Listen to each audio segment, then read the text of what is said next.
promise na naman yan sa mga tao na alam mong para lang sa eleksyon at para lang sa kanilang mga senators. Para manalo yung kanilang alyansa kuno na iniwanan naman din sila nung dalawa nilang kandidato dahil kakaalam ko walang direksyon yung kanilang alyansa. Inaano na naman nila yung mga tao, binubudol na naman nila yung mga tao sa 20 pesos per kilo na bigas.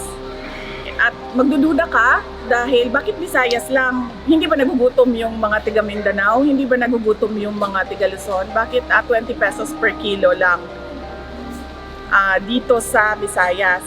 At bakit merong meeting sa Cebu Capitol ang lahat ng mga governors o karamihan ng mga governors sa Visayas?